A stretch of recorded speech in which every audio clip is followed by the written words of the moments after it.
Ministro, a gente traz aqui a discussão um tema que eu tenho certeza que Vossa Excelência conhece muito bem. Vossa Excelência que é um parlamentar do Nordeste brasileiro, Vossa Excelência que conhece tão bem a região do semiárido, que contempla inclusive o estado de Vossa Excelência, o Rio Grande do Norte, e sabe da relevância que esse assunto tem para a nossa região. Nós estamos falando aqui para um universo, como Vossa Excelência colocou aí, e eu trago dados aqui inclusive de um ofício que foi encaminhado pelo próprio Ministério da Defesa na Coordenação Regional do Nordeste.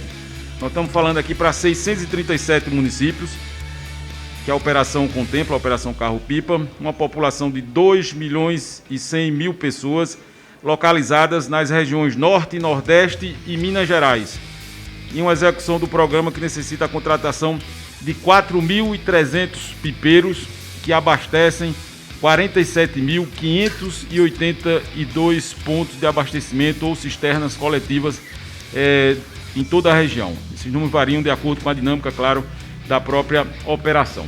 Então, é um universo extremamente importante. Quando a gente fala de uma operação como essa, ministro, a gente sabe que ela tem já, como Vossa Excelência colocou, uma importância muito grande, né? A Operação Carro-Pipa ela existe desde 1998, acho que foi o dado que me deram aqui.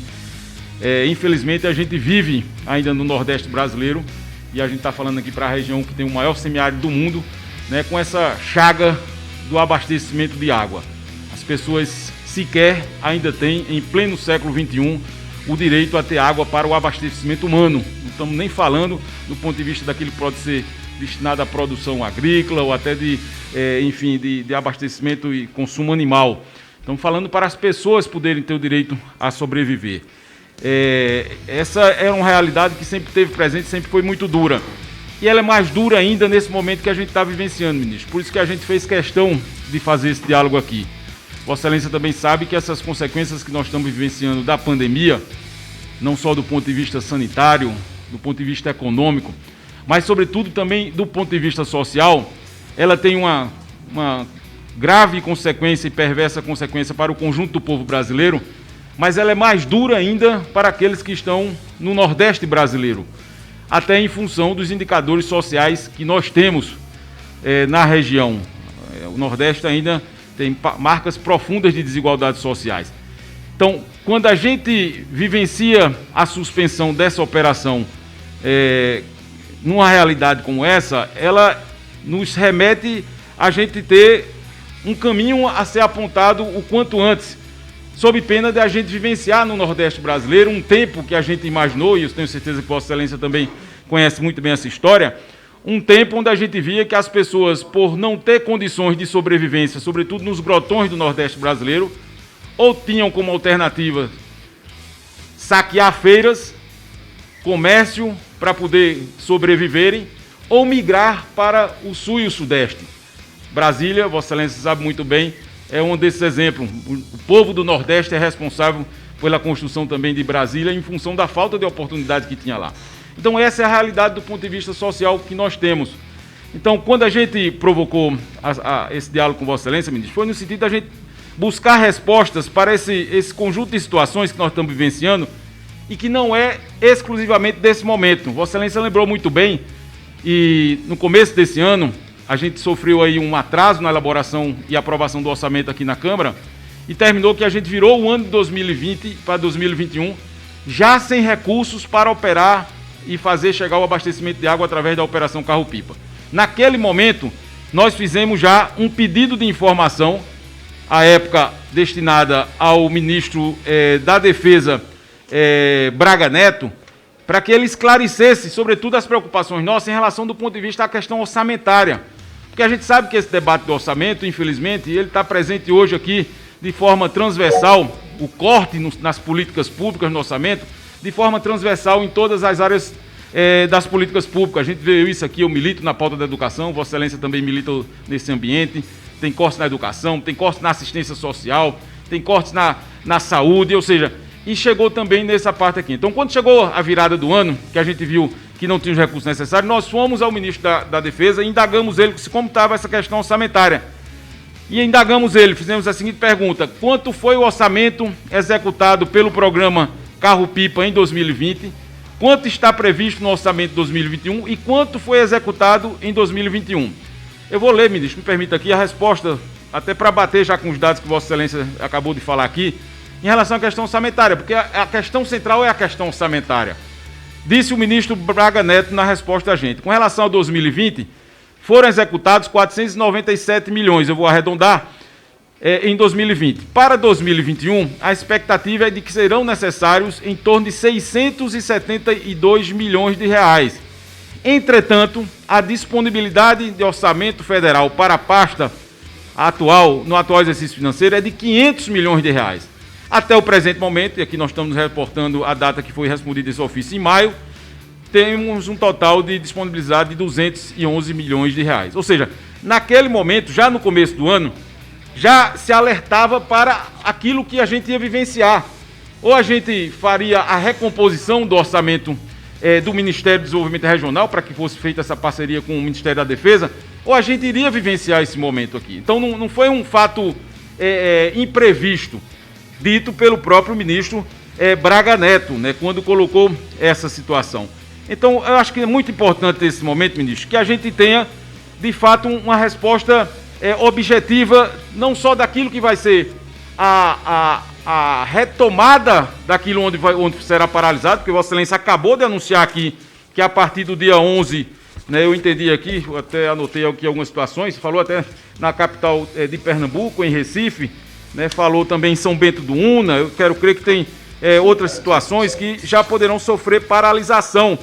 Só em Pernambuco, nós estamos falando para mais de 100 municípios, são os dados que me chegaram, que estão envolvidos na decretação de estado de calamidade e que fazem uso dessas parcerias para poder chegar essa água para abastecimento humano. Então, ministro, de forma objetiva, eu acho que é muito importante, e a gente gostaria de ter essa informação, qual a previsão real de execução da Operação Carro-Pipa nos próximos 3 meses, outubro, novembro e dezembro, até o final do exercício de 2021.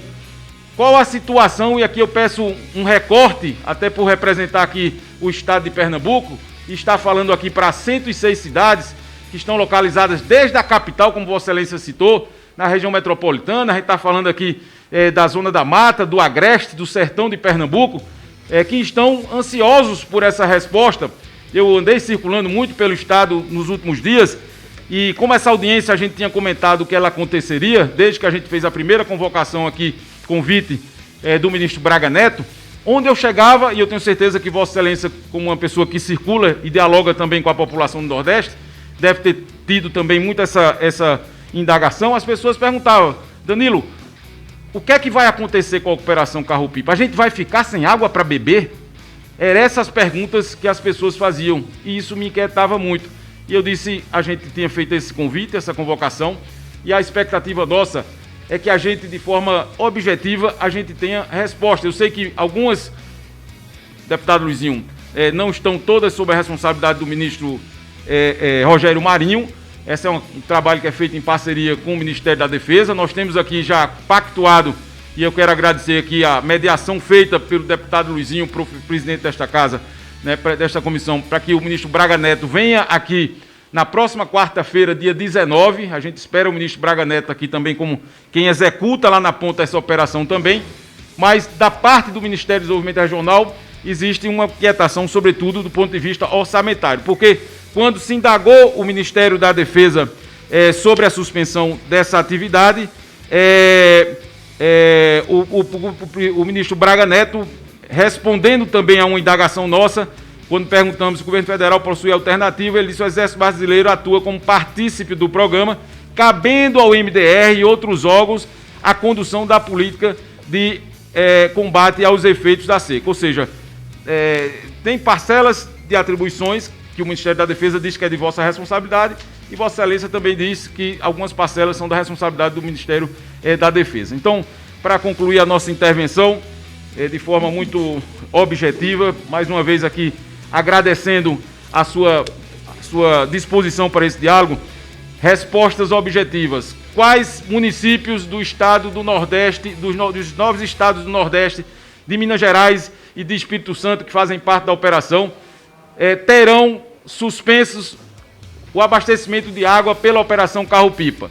Quando se dará? Eu acho que é muito importante dar essa informação. A partir de quando, objetivamente, as pessoas poderão ficar sem esse abastecimento de água, até para que as pessoas possam se planejar. Terceira questão, qual a disponibilidade, e eu sei que Vossa Excelência falou já aqui de solicitações que estão sendo feitas junto ao Ministério da Economia, mas qual a perspectiva real dessa recomposição do orçamento ser feita e se o que foi pedido atende objetivamente à necessidade que está posta até o final deste exercício. Nós estamos vivenciando, Vossa Excelência sabe, uma grave crise hidrológica. O Nordeste brasileiro passou agora por uma seca de 7 anos consecutivos. A gente sabia e tinha essa expectativa que a gente ia ter um aumento da demanda, né, do abastecimento dessa operação através de carro-pipa, justamente pela crise hidrológica. O próprio orçamento apresentado pelo Ministério da Defesa já apontava a necessidade de 672 milhões, é o dado que está aqui posto, 672 milhões. Vossa Excelência diz que tem 500, pediu uma suplementação de mais 20, ou seja, vai ficar uma lacuna ainda do ponto de vista orçamentário. E nós precisamos esclarecer as pessoas o que é que isso vai acarretar. Dito isso, ministro, eu acho que é muito importante, porque Vossa Excelência sabe, para fechar nossas palavras aqui, do que e quanto tem sido duro a vida do povo brasileiro, do povo do Nordeste. Essa crise, e eu vou concluir, presidente Luizinho, essa crise levou a vida a crise da pandemia, de quase 600 mil brasileiros. A gente sabe as consequências do ponto de vista econômico, do que é que isso tem acarretado. A gente sabe o que a inflação está trazendo à vida dos brasileiros. A gasolina, o litro, está custando R$ 7,00. O botijão de gás está custando R$ 130,00. A gente tem visto no Nordeste e no Brasil, infelizmente, as pessoas estão voltando a cozinhar a lenha, voltando a um tempo lá de trás. A gente sabe o nível de desemprego que afeta o povo brasileiro. A gente sabe que as pessoas estão agora voltando a frequentar, que não existia a fila da fome no Brasil. O Brasil tinha saído do mapa da fome e nós voltamos ao mapa da fome. E o Nordeste brasileiro sempre teve uma realidade mais dura em relação à miséria e à fome. Nós temos, nesse exato momento, dados divulgados hoje pela imprensa, 20 milhões de brasileiros que não têm o que comer, que estão comprando carcaça de frango no supermercado a R$ 10,00 o quilo, que estão aí comprando e fazendo fila de osso para comprar coisas que não seriam nem dadas a animais, estão procurando alimentar as pessoas. Ou seja, essa é a dura realidade que nós estamos vivendo. Então, quando a gente fala, presidente, em água, a gente está falando em água não é num contexto normal, a gente está falando de água como sobrevivência. E se isso já era uma realidade dura e difícil para o Nordeste brasileiro antes da pandemia, antes da crise hidrológica, agora ela é uma necessidade fundamental para que a gente preserve a vida do povo brasileiro, especialmente do povo nordeste.